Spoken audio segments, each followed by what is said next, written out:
So I've been thinking, this will be one of my first rambles on this channel. And I think a lot of Philippine basketball fans have been thinking the same thing.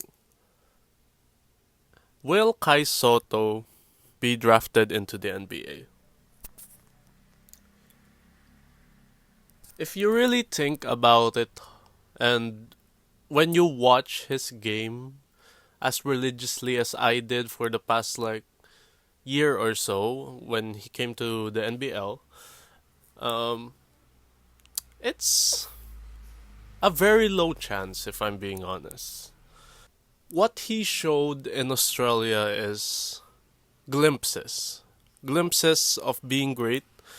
He had a lot of games where, mostly to the end of his stint in Australia, he had a lot of games where he looked promising.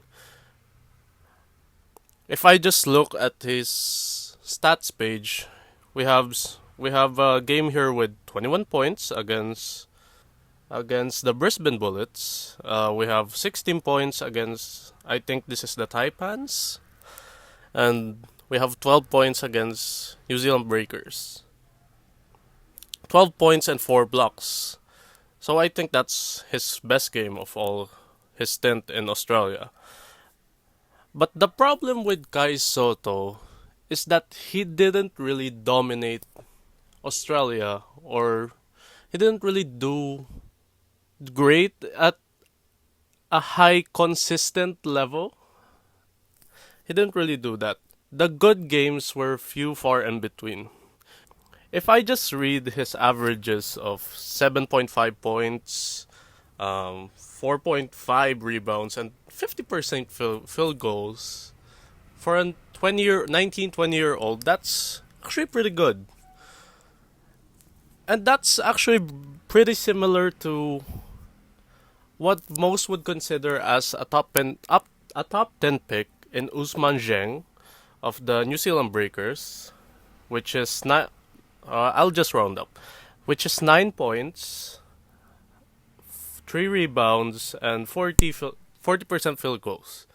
But the difference between Kai Sotto and Usman Zheng is that Usman Zheng is a lot rarer than a Kai Sotto this draft. At least for this draft in 2022. There are a lot of big man prospects in this draft.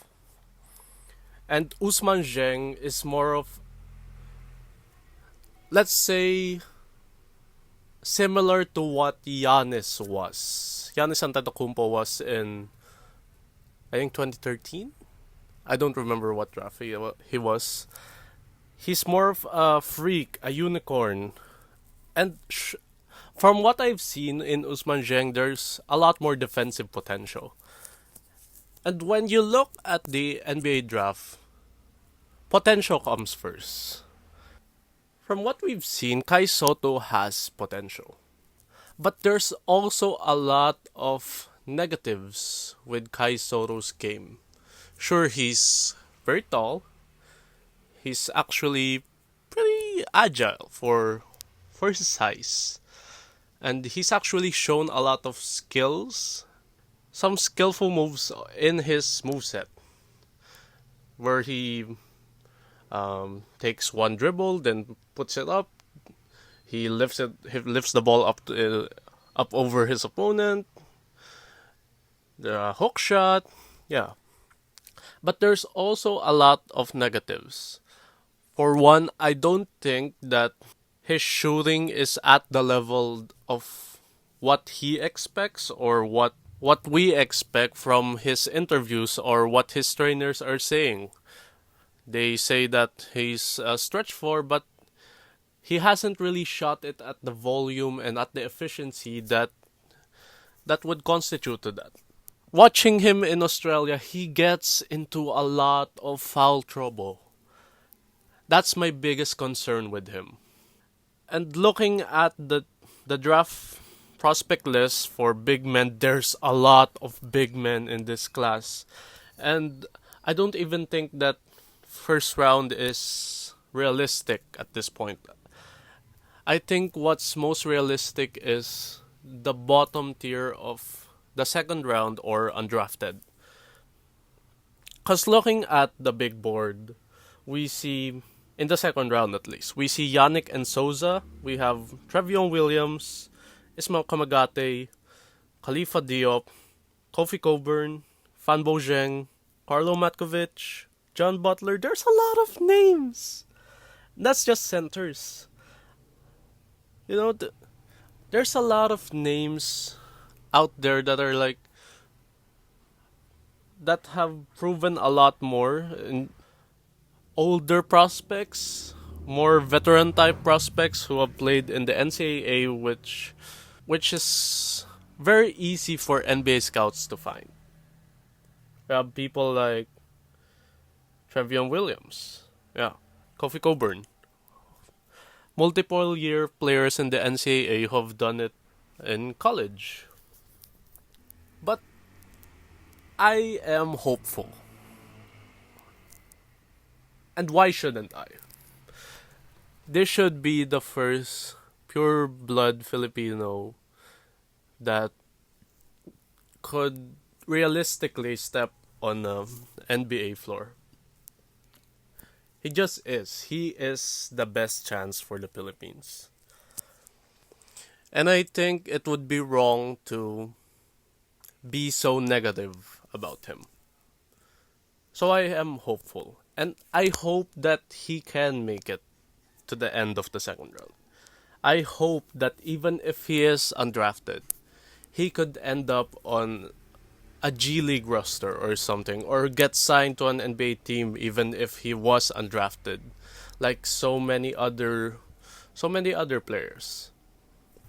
And Filipinos should definitely back him in whatever happens tomorrow. If not, there's also a few other Philams that are in the draft right now, such as Ron Harper and what's his name? Remy Martin, of course. How could I forget? For Remy Martin, I think he will get signed as an undrafted player. I think his leadership is just that high, and we can see that when he won the national championship with Kansas. And I think Ron Harper Jr. is also a very good player, as we saw in the NCAA tourney. Let's just say that Kai Sotto he's Chet Holmgren but worse. I think that's what's the best comparison for him. Not in the NBA level.